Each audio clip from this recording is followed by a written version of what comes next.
Hi, it's Brenda Wood, and here is another edition of Things by Bren. And today we are with somebody who knows two people that are incarcerated that has touched her life. And this is Sabrina Timmins. She has a loved one that's in. She has a nephew that's done time. Maybe he's still doing time. She's going to tell us a little bit about that. She's going to talk about what it's like to be on the outside of someone who's doing time in prison. So Sabrina, tell us a little bit about yourself, your situation, and what's going on, and just whatever you want to tell them. Okay. Well, like I said, my name is Sabrina Timmins. I work for the post office and I do foster care. Oh, I awesome. have, I have currently a loved one that's locked up. He went, I'm not, what I do know is I want to talk about how he was done. He was taken straight from, turn it off. He was taken straight from he went from the Sedgwick County Jail and he went straight to the hole in prison. And he was telling me that he hasn't done anything. He shouldn't be going straight to the hole. Right, it should be put as an intake and then into general population. Right. Right. And they didn't. They made him do his first 90 days because he's currently doing another 90 days. But the first one, he did the whole 90 days in the hole. We just found out they kept him 2 days longer than what they were supposed to. And then I had to advocate for him. And me advocating for him was like, oh my goodness, like everybody has the same story. Like I started with Doug Burris. I wasn't very impressed with him. But I had to send my concerns to him. And I felt like I was getting on his nerves, even though we know when you in those type of positions, you're in there because of the inmates. That's why you have a job. That's how I think. But anyway, so. Which is true. You've chosen that line of profession. Right. So how dare he act like I'm getting on his nerves? So he started forwarding my emails to other people because I started telling them about his case that I felt they were wrong at, putting them in a hole. And then to do the whole 90 days, I could see if he got into something, but they had him as some special management. They call it sir or something like that. I'm not saying if I'm saying it right, but it was like fighting the wall. Everybody had the same story, but he did this and that's why he's there. And it's like, that's the end of it. So it takes a toll on you because here it is, you're paying for all these phone calls that are super expensive, and you get only so many video visit, and then if you want another one, you have to pay for. It becomes a money thing, and it's like, oh my God, it's like all these people care about, like these people in these high positions, is money. It's not about the inmates, it's about the money. It is about the money. You are absolutely right. And you're seeing this with two different people, not just one. Correct. It's not your first time. You're seeing this with two different people. Yes, it's unfortunate. It's very unfortunate. Right. And then when they cancel visits because the stuff is not working, and half the time the stuff, their phone system is either down, and it becomes, and I think it causes problems between the two people. It brings on more problems, because it's bad enough he's in here, I'm out here, and you're trying to keep ends met here. Then you got all these fines and these not fines, these prices for the phones, and it's ridiculous. And you're still having to support these individuals, maybe with some help from others, but you could be the only one that's trying to keep them fed and bathed, and be able to talk to them in addition to your own bills. And I think that some of that needs to change because let's face it, with technology today, phone calls don't really cost that much. But they charge us an arm and a leg to talk to somebody that's incarcerated. Right.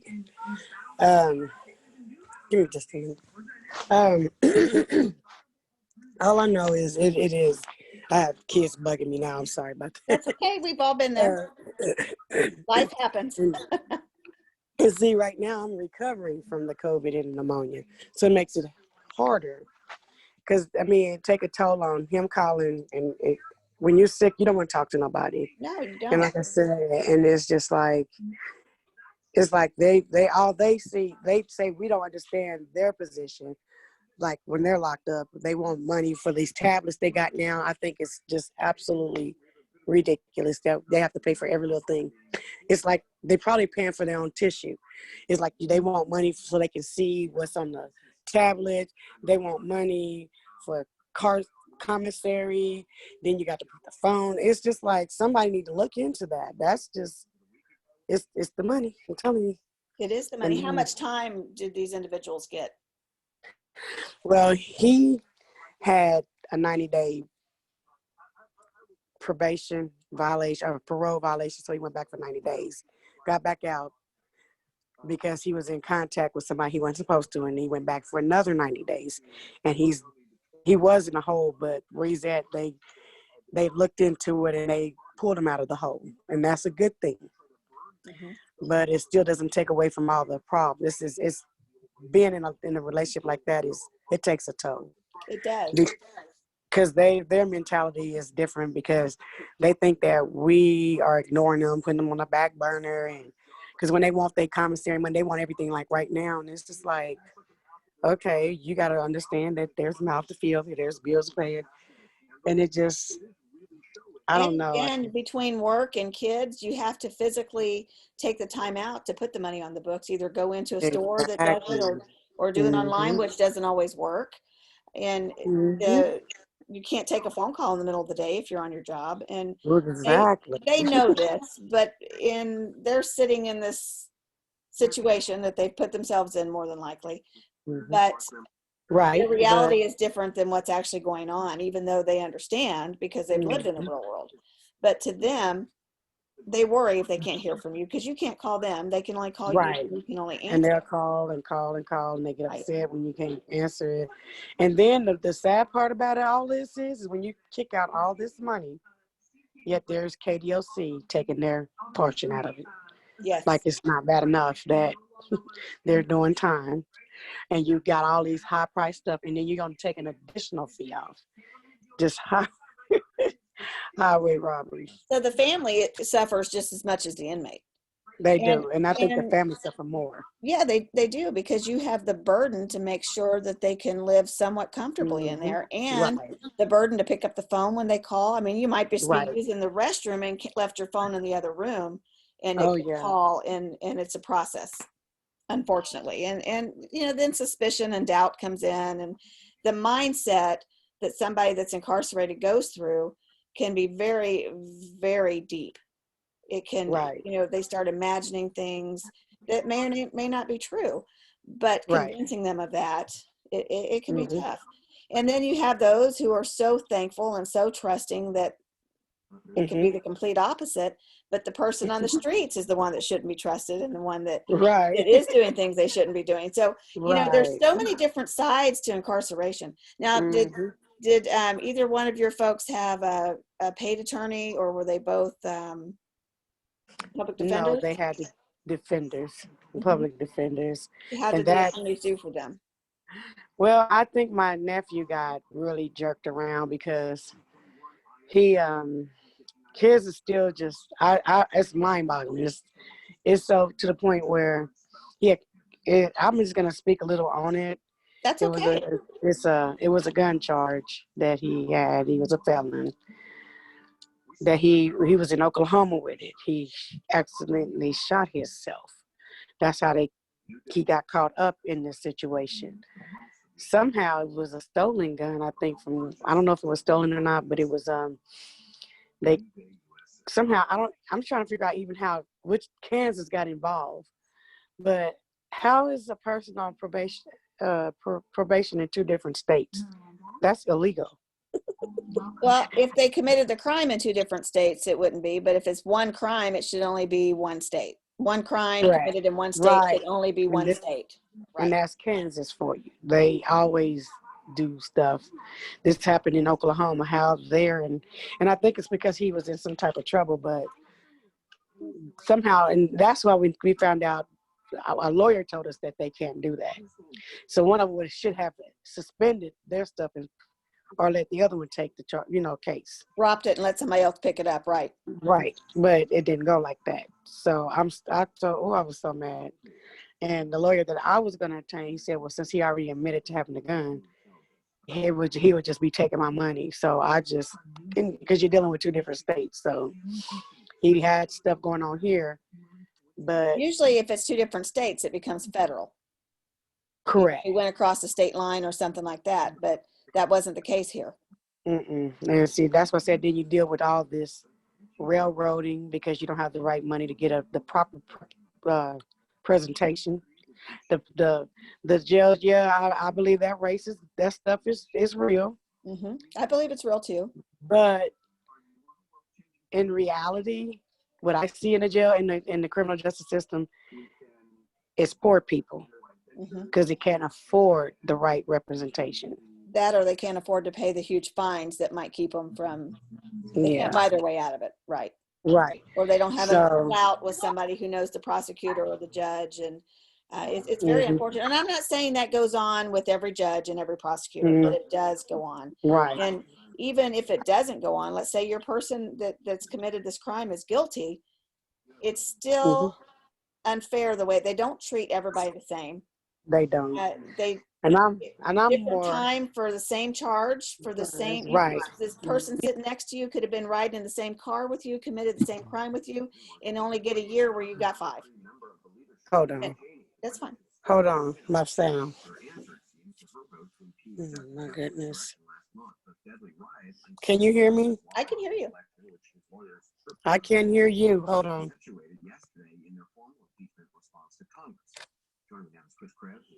Hold on. Okay. You are absolutely right, though. If you are poor, you are being penalized for that. And poor, rich, middle class, you're still a human being. You should still get treated the same way. Not everybody has the ability to make that kind of money. Not everybody has the mindset or the skill level to be a doctor or an attorney or anything that's going to make a lot of money. You might not want to work like that. You might be happy doing something just pushing a broom, which is okay. There's nothing wrong with any of that, but you should not be judged or penalized for it. And I feel and when I say poor people, it's because they're railroaded.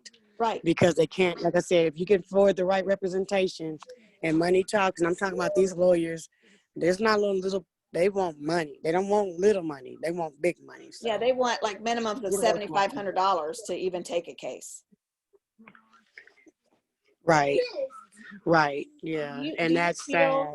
Do you feel that when somebody who is lower class, lower income, feels that they have to take a plea deal or settles for something that they shouldn't just to make it go away? They do that. And a lot of them is because they don't know better. Right. Half of the people in prison don't know their rights. Yes. So that's another one. They prey on that. And everybody should be educated, but that's on them. That's unfortunately, you don't learn your rights until it's too late. Right. That's so true. And I'll talk to you. I'm being recorded. Sorry about that. But yeah, they really don't know their rights, and so they think they're taking what's good for them. Right. Until they find out that somebody else that had the same thing, they had a lawyer, and it's like you gotta learn, you gotta know your rights. You do. And not all lawyers know their job either. And they're inexperienced. Some are very experienced. Some don't care. And it's just another paycheck for them. Right. Right. And you see attorneys and prosecutors and judges going to lunch together. And, they have a life outside of court, and that's perfectly okay. They're allowed to do that. But it almost makes you feel like, I'll give you this guy if you give me him. I'll let your guy off on just a slap on the wrist, but I really want this guy. He's got to do 10 years. And I think that goes on. They do that. And I'm going to tell you why, because I'm glad you brought that up, because I didn't know if I wanted to bring this up.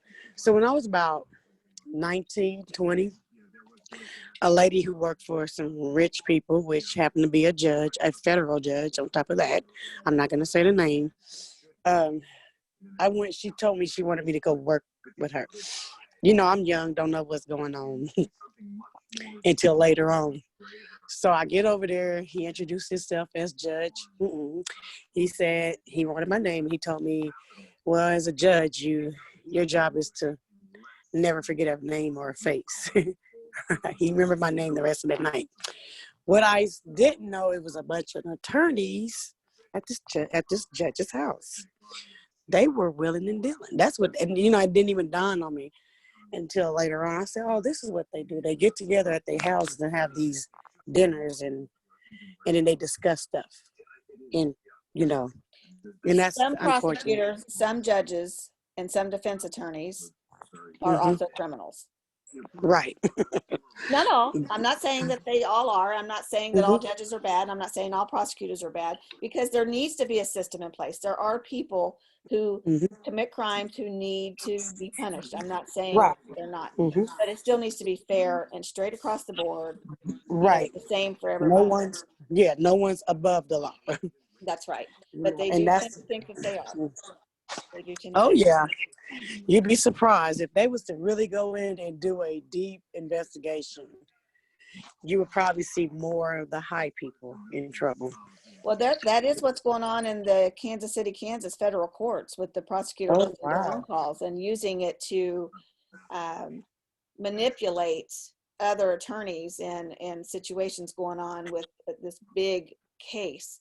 And it's been going on for 4 or 5 years now, and they're just now getting to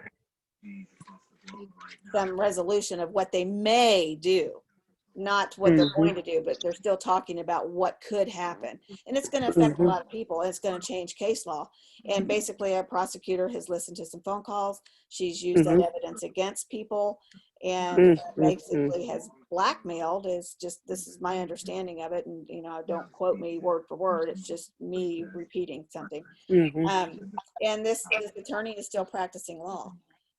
Wow. And that should not happen. It just should. And that's what they do. They get away with it. And it's unfortunate because, my goodness, I think we had something going on up here in the county, Sedgwick County Sheriff's Office detention, the deputies stealing all the evidence. And now them people that was good for, I guess that would have been good for the suspects, because they all got off.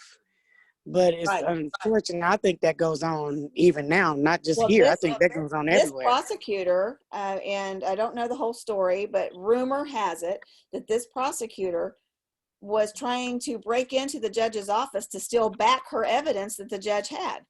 And she's still practicing law. Wow. Yes. Now that couldn't be me. They would come get me. It wouldn't be any of us, because anybody who is just Joe Blow doesn't have a chance when it comes to something like that. Exactly. And that's it. I know I went to school for criminal justice, and one of the questions they asked, they said, do you think our justice system is for sale? It is, absolutely is for sale. I've never heard it put that way before. It is for sale. Yes. Yeah, absolutely. That's what it is. And that's what I said. Absolutely. All these plea bargains, and because they're scared to even take it to trial because they think that they're going to lose it. And they're told that. They're told that. And the reality is, a win is a plea for the government. Right. A win is a plea for the government. And they think that if you're going to go to trial, you're going to get more time because you wasted our time and you took it to trial. And that is your given right to go to trial. Right. You should not have to do more time or make people mad because you took it to trial. Yeah, because that's his right. Right to a fair trial. It's in our amendments. That's right. That's speedy and fair trial, and where they're drug, like now you got people been sitting in the county for years. Fighting a case. Right. Fighting a case. Because you are innocent until proven guilty, not. You are guilty. They say that. Yes. You're guilty until you prove you're innocent. That's right. They kind of turn it around. It's the other way. They say you're innocent until proven guilty, but actually you're guilty until you're proven innocent. And I'm going to tell you what happened with my son. That's another one I want to talk about right quick. He was a juvenile when he started getting in trouble. Little misdemeanor. He never had a felony. And his whatever, they considered him a child in needed care. He went to school. He was like 15, somewhere in there. maybe even 16, and said that he was going to blow the school up and everybody in his classroom because he couldn't. The teacher said something. They did a threat and it said it was a low-level threat, but they kicked him out. So that was he got on, they put him on probation. His probation officer told me that he would never do any time because it was a misdemeanor. So we went to court, me listening to the probation officer said that he would never do any time that he would never be put in JJA custody because his crime, he's just little misdemeanors. Okay, then that kind of made sense to me. I was like, okay. So tell me why we go to court. He did everything opposite. Said that his recommendation that he be taken and put into JJA custody. Went to this little boys range, and I filed a grievance and I lost it on that grievance on him. I think he may have gotten in trouble. I don't care because you don't lie like that. I said I could have went and gotten me an attorney if he was gonna do that. And an attorney could have been appointed to him. Exactly. Mm-hmm. And so basically, they messed up your process. Yeah, he's a felon now, and he's currently fighting a gun charge right now with a felon. It's a big mess. And long story short, I go back to that. I said maybe if I had an attorney, because he kept telling me, and even when the one attorney down here that I love so much, I love Philip White because he's fair. I think he's fair. He tells you the truth. He's not going to take your money if he can't do anything for you. But he did say that that his stuff is all really minor. He had aggravated failure to appear. That's what his felony is because he cut the bracelet off. So I don't think that should be a felony. I think they need to go back and revamp that as well too. Right. But it's anything to get people to be felonies. But when I go back to that these people that's in our criminal justice system is more crooked than people that go through the system, Mm-hmm. to tell me that, like I said, I could have fought that, and so here it is. It's like sometimes you can't win from losing. No, because the people exactly right. And the more you try, the deeper you dig yourself into. Mm-hmm. Right. But well, if there's one thing that you would like to say to the public for a word of advice, because we want people to understand that there are many sides to our criminal justice system, and that lawmakers really need to look at the effects on a whole, not just the individual, but on a whole, and that maybe doing more time isn't always better than programs and education that can help turn these people around versus 10 years in prison. So what advice would you give the public that's watching? I would, first of all, know your rights is very important. That is whatever you do, get to know your rights, because 9 times out of 10, your rights have already been violated. Mm-hmm. I think I'm going to tagline your interview. The justice system is for sale. Know your rights. Right. There you go. I like that.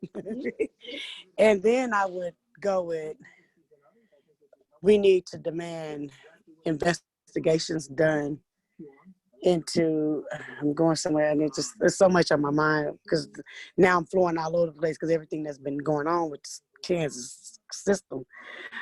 I think that, when it comes to that,